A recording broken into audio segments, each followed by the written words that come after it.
Hi. ఈరోజు మనకి ఒక క్వశ్చన్ ఏంటి అంటే, మనకి పెళ్ళిలో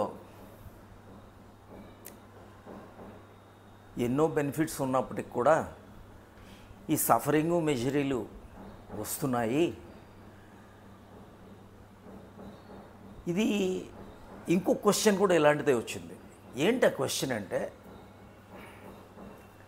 మనకి ఎప్పుడైనా సరే ఇప్పుడు నాన్ వెజే ఉంది, మీరు ఏంటనుకుంటారంటే కొన్ని బెనిఫిట్స్ ఉన్నాయి, మనకి ప్రోటీన్ ఉంది, ఫ్యాట్ ఉంది, మినరల్స్ ఉన్నాయి, విటమిన్స్ ఉన్నాయి, డిసడ్వాంటేజెస్ కూడా ఉంటాయి. జీవితంలో it is a package. Marriage అయినా ప్యాకేజే. ఈ ద్వైత ప్రపంచంలో, సంసారంలో ఏది తీసుకోండి, జాబ్ తీసుకోండి,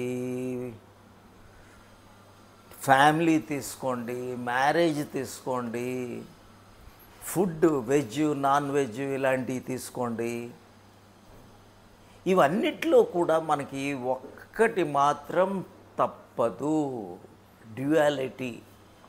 ఈ డ్యుయాలిటీలో ఆపోజిట్స్ ఉండి తీరుతాయి. Happiness, unhappiness, hills, valleys, nights, days, darkness, light. ఇది కంపల్సరీ, దీన్ని ఎవరు అవాయిడ్ చేయలేరు. కారణం ఏంటి అంటే, ద్వైతంలో it is that alone is possible. ద్వైతం అంటే ఇప్పుడు మీకు అరే ఆవిడ చాలా మనకి ఎన్నో ఉపయోగాలు ఉన్నాయి మ్యారేజ్లో, కానీ నాకు మాత్రం డిసడ్వాంటేజెస్ వద్దు అనే దానికి ఛాన్స్ లేదు. డిసడ్వాంటేజెస్ ఉండి తీరుతాయి. దాన్ని ఈక్వానిమస్గా మనం గమనించడం నేర్చుకోవాలి తప్పితే, మనం సంసారంలోనే ఉంటూ సాధన చేస్తూ ఉంటే ఆ పెయిర్స్ ఆఫ్ ఆపోజిట్స్ అంతగా బాధించవు. అసలు యాక్చువల్గా అక్కర్లేదు, ఏది అక్కర్లేదు, కానీ చేసుకున్నారు కదా, చేసుకున్న తర్వాత దాన్ని రిగ్రెట్ అవ్వడం అనేది అనవసరం. ఉంటే ఓకే, లేకపోతే ఓకే. ఏదైనా ఎవ్రీథింగ్ ఈజ్ ఓకే అనేది మనకి all is well, everything is okay, everything is fine. ఈ ద్వైతం ఎలా వచ్చింది? మనకి ఈ వాయు రూపంలో కిందకి ప్రయాణం చేసేటప్పుడు ఈ ద్వైతంలోకి వెళ్ళిపోతుంది. మీరు ఎప్పుడైతే కరెక్ట్గా ఆత్మతో ఐక్యం అవటం, ప్రాణాన్ని అపానాన్ని కలుపుకుంటూ ఆత్మతత్వంలో లీనమవుతూ సమీరణం చేసుకుంటూ ఏకగతిలో ఉంటూ మీరు చేసుకున్నారు, ఏ ప్రాబ్లము లేదు. ఎలా ఉండండి, ఏం చేయండి, ప్రాబ్లమ్స్ లేవు. ఎందుకంటే డిటాచ్మెంటు, డిజైర్లెస్నెస్ రెండు ఉండి తీరుతాయి. మోహం ఉండదు, మోక్షంలోనే ఉంటారు, ప్రాపంచికంలోనే ఉంటూ ఆధ్యాత్మికత అనుభవంలోకి తెచ్చుకుంటారు. అది ఇంపార్టెంట్. ఎక్కడికి వెళ్ళిపోతారు? ఎక్కడికి వెళ్ళలేరు. మీ మనసు ఎక్కడ ఉందో మీరు అక్కడే ఉంటారు. మనసు, శరీరం ఇవే కదా ఉన్నాయి. ఆత్మ అనుభవంలోకి రావటానికి ఈ సాధన చాలా చెప్తూ ఉంటాం. ఈ సాధన చేసుకుంటూ మన ప్రాక్టీసెస్ ఆత్మతత్వం వైపు, కృష్ణుడు చెప్పాడే అహం ఆత్మా గుడాకేశ, ఈ అహం ఆత్మ ఆ నేను నేను నేను అని ప్రతిస్ఫుటన, అసలు నేను అవేర్నెస్. ఎప్పుడైతే నువ్వు ఈక్వానిమిటీ ఉందో అప్పుడు మోహం ఉండదు, మోక్షంలోనే ఉంటావు. మోహం క్షయం అయిపోవాలి, రాగం ఉండదు, ద్వేషం ఉండదు. అప్పుడప్పుడు పడిపోతూ ఉండినా సరే కంటిన్యూ యువర్ ప్రాక్టీస్. ఈ ప్రాక్టీస్లో ఉండేటప్పుడు హాయిగా ముందుకెళ్ళిపోవచ్చు. అలాగని ఇవన్నీ నెససరీయా, అది కూడా లేదు. మీరు గేమ్ ఆడతారు, టెన్నిస్ ఆడతారు, దాంట్లో ప్లెజర్ ఉంది. ఇంకా ఒక టెన్నిస్ ఎల్బో అంటాం, ఎల్బో పెయిన్ రావచ్చు, నీ పెయిన్ రావచ్చు, యాంకిల్ పెయిన్ రావచ్చు. ఈ పెయిన్స్ అనేది సహజంగా జరుగుతూ ఉంటాయి. ఆ ప్లెజర్ వచ్చేటప్పుడు ఈ పెయిన్ కూడా తీరుతుంది. హ్యాపీనెస్, అన్హ్యాపీనెస్, జాయ్, సారో, ప్లెజర్, డిస్ప్లెజర్, ఈ పెయిర్స్ ఆఫ్ ఆపోజిట్స్ ఉండి తీరుతాయి. సంసారంలో, ప్రాపంచికంలో ఉంటే ఈ పెయిర్స్ ఆఫ్ ఆపోజిట్స్. ఎందుకంటే దాని అనుభవం, ఆత్మ తాలూకా స్వరూపం అప్పుడే మీకు తెలుస్తుంది. అహం ఆత్మా గుడాకేశ సర్వభూతాశయ స్థిత. ప్రతి దగ్గర అక్కడ లేనిది లేదు ఆత్మ. ఆ అహం అనేది లేనిది లేదు. ఎక్కడెక్కడ వాయువు ఉందో, ఎక్కడెక్కడ ప్రాణం, అన్నిటి దగ్గర ఆత్మ ఉంది. సర్వభూతాశయ స్థిత. అహం ఆదిశ్య మధ్యంచ భూతానామంత ఏవచ. మీరే ప్రాక్టీస్ అయినా చేసుకోండి. ఎప్పుడైతే ఈ తత్వంలో ఎప్పుడు అదే ప్రాసెస్లో ఉంటారు, ప్రయాణకాలే, ఎప్పుడు కూడా ప్రయాణం అంటే ఏ మూమెంట్లో ఉన్న ప్రయాణకాలే మనసాచలేన, మనసు చలిస్తూ ఉంటుంది. భక్త్యా యుక్తే యోగ బలైన చైవ. యుక్తి ఏంటి? ఆ యోగమే. యుక్తే యోగ బలైన చైవ భ్రువోర్మధ్యే ప్రాణమావేశ్య సమ్యక్ సతం పరమ పురుషం ఉపైతి దివ్యం. ఏం ప్రాబ్లం ఉంది? ఏ ప్రాబ్లము లేదు.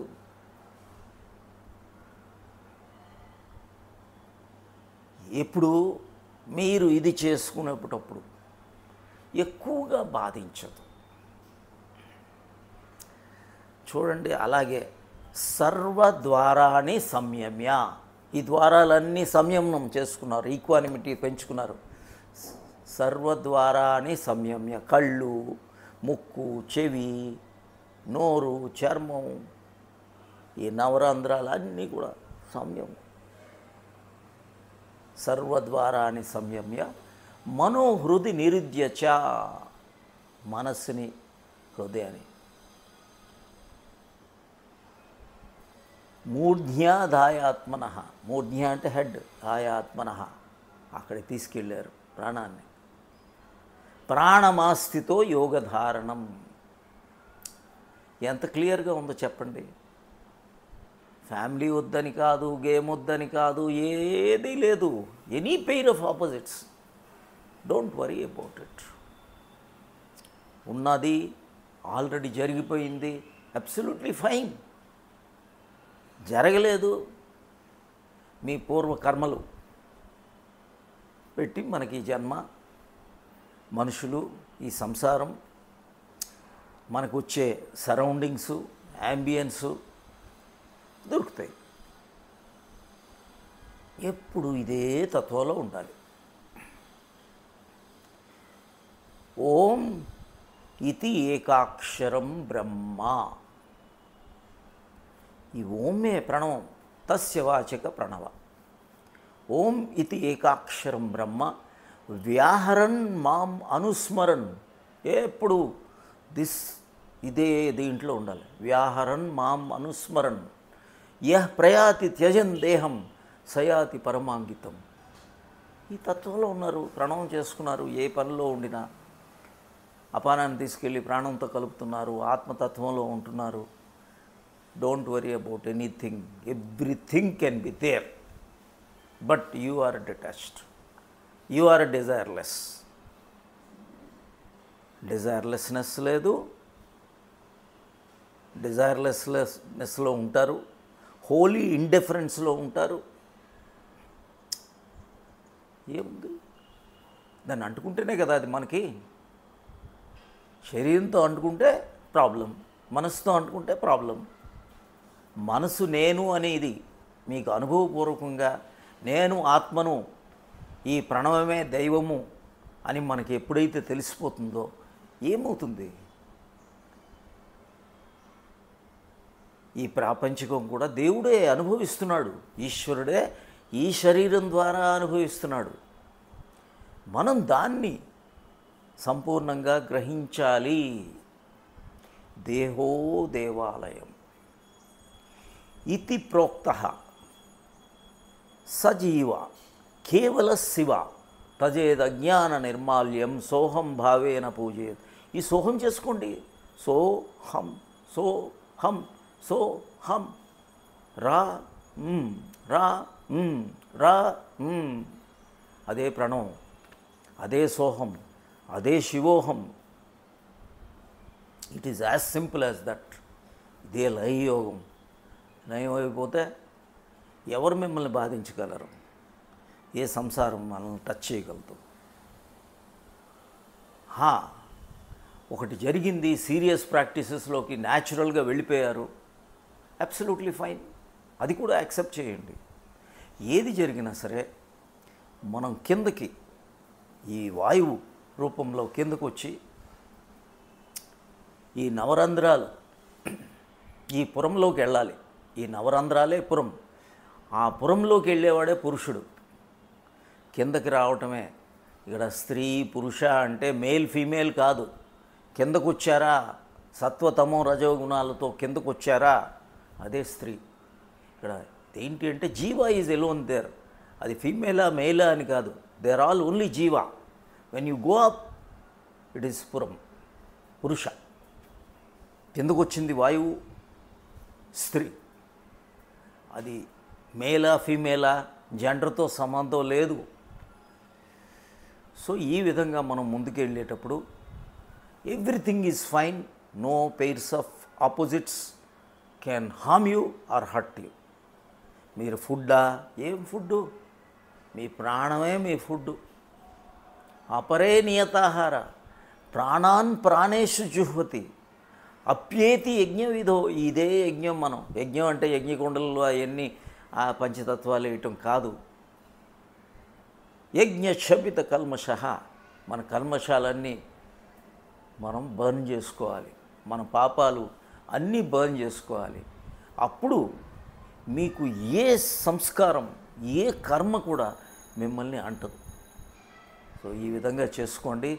Life is beautiful, life is happiness. You are only Ishwara. ఈశ్వరుడే మనలో ఉన్నాడు.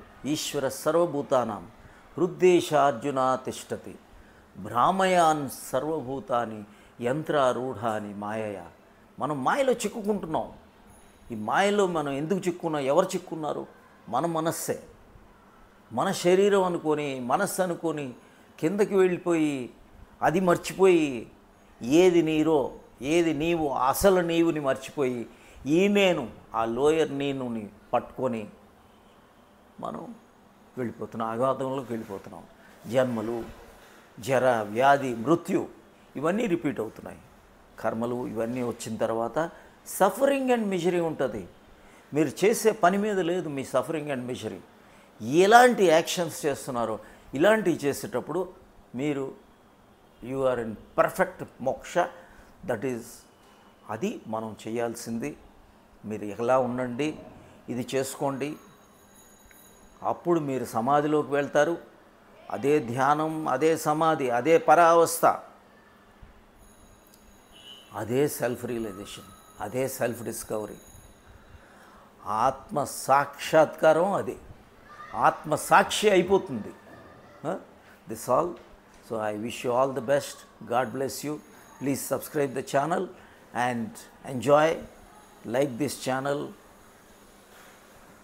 Send this link to all your friends, relatives.